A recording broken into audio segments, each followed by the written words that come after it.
DC production তাদেরকে আমরা request করছি, বারবার রিকোয়েস্ট করেছি যে আমাদের মিডিয়া ভাইদেরকে এখানে ঢুকতে দেন, বাট তারা এটা অ্যালাউ করে নাই। যার জন্য আমরা এখান থেকে তীব্র প্রতিবাদ জানিয়েছি এবং আমরা বলেছি যে এটা মত প্রকাশের একটা মানবাধিকার লঙ্ঘনের বা মত প্রকাশের একটা চরম লঙ্ঘন করেছেন আপনারা। আমাদের কথাটা সারা বাংলাদেশের 18 লক্ষ কর্মচারীর মধ্যে আমরা ছড়াই দিতে পারি নাই। যা হোক, এবার আমি কর্মসূচিতে আসি। আমাদের 10:30 যথাসময় আমাদের কর্মসূচি শুরু হয়েছে। আজকে সমগ্র সচিবালয়ের কর্মকর্তা কর্মচারীদের এখানে ঢল নেমেছে, কারণ প্রত্যেকের গায়ে এখন প্রত্যেকের একটাই দাবি, এই কালো আইন বাতিল করতে হবে।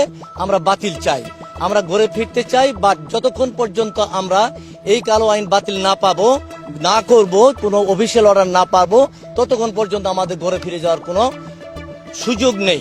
আজকে আমরা 2-1 নেতৃস্থানীয় ব্যক্তি আমরা কর্মসূচিকে একটু হালকা করতে চেয়েছিলাম, বাট আমাদের সকল পর্যায়ের কর্মচারীদের পক্ষ থেকে এমন প্রেসার ছিল যে হালকা করার কোনো সুযোগ ছিল না।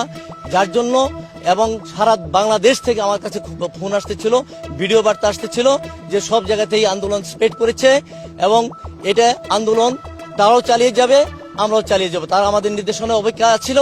আজকে এখন যেহেতু আপনারা আসছেন, আপনাদের মাধ্যমে সমগ্র দেশবাসীদের যত সরকারি সেক্টর আছে সবার কাছে আমার অনুরোধ, আপনারা আমাদের নির্দেশনা মোতাবেক আমরা যতক্ষণ পর্যন্ত এই কর্মসূচি প্রত্যাহার না করবো ততক্ষণ পর্যন্ত সমগ্র দেশে আপনারা এই আন্দোলন চালিয়ে যাবেন। এবং আমি আজকে বিশেষ করে একটা কথা বলেছি মাননীয় প্রধান উপদেষ্টা সহ উপদেষ্টা পরিষদের সকল সদস্যের কাছে এবং সচিব মহোদয়ের কাছে আমরা বিনীত অনুরোধ করেছি যে আপনারা আমাদের এই দাবি বাস্তবায়ন করলেও আপনাদের কোনো লাভ নাই, বরং এটা কি হবে, এই আইনটা যদি, এই অধ্যাদেশটা যদি আপনারা রেখে যান তাহলে কি হবে, এই অসাধু কিছু কর্মকর্তা এটাকে অপপ্রয়োগ করবে। এতে আমাদের কোনো লাভ নাই, সরকারের কোনো লাভ নাই, লাভ হবে কিছু অসাধু কর্মকর্তাদের। এটা আপনারা নিশ্চিত থাকেন, এই আইনটা যদি তারা বাতিল না করে এই আইনের অপপ্রয়োগ শুরু হবে। ইতিমধ্যে কালকে আমি আপনাদেরকে জানিয়েছি 4-5টা মন্ত্রণালয়ে অপপ্রয়োগ শুরু হয়েছে। আজকে আমাদের অনেক মন্ত্রণালয়ে কঠিনভাবে হুঁশিয়ারি করেছে যে তোমরা কেউ বাইরে যেতে পারবে না, বাট আজকে কোনো কর্মচারী ঘরে আটকায় রাখতে পারে নাই। আমার দৃঢ় বিশ্বাস আগামী দিনগুলিতে আন্দোলন আরো তীব্র আকার ধারণ করবে যদি সরকার এটাকে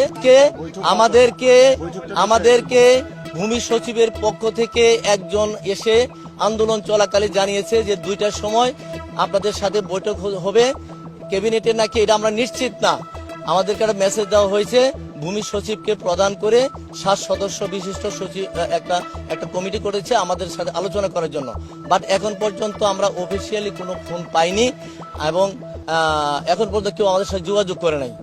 আপনাদের মাধ্যমে আমাদের পক্ষ থেকে, আমাদের ঐক্য ফোরামের পক্ষ থেকে স্পষ্ট বার্তা, যতক্ষণ পর্যন্ত এই দাবি আমাদের না মেনে নিবে, অর্থাৎ এই সরকারি কর্মচারী অধ্যাদেশ 2025 বাতিল না করবে, ততক্ষণ পর্যন্ত আমাদের আন্দোলন প্রত্যাহার করার কোনো সুযোগ নেই, ঘরে ফিরে যাওয়ার কোনো সুযোগ নেই। আন্দোলন চলবে, আগামী থেকে আরো তীব্র থেকে তীব্রতর হবে। ধন্যবাদ। আগামীকাল 10:30 আমাদের কর্মসূচি শুরু করা আছে। আজকে যদি কোনো ভালো কোনো সংবাদ আমরা না পাই এই সভা থেকে, যে আলোচনা সভা হওয়ার কথা, তাহলে আমাদের কর্মসূচি আগের মতো চলবে এবং সারা দেশে এটা স্প্রেড করবে। আপনাদের মাধ্যমে একটা অনুরোধ করতে চাই, আমরা বিশেষভাবে আজকে জানতে পেরেছি যে প্রধান উপদেষ্টাদের দেশে বাইরে যাওয়ার কথা।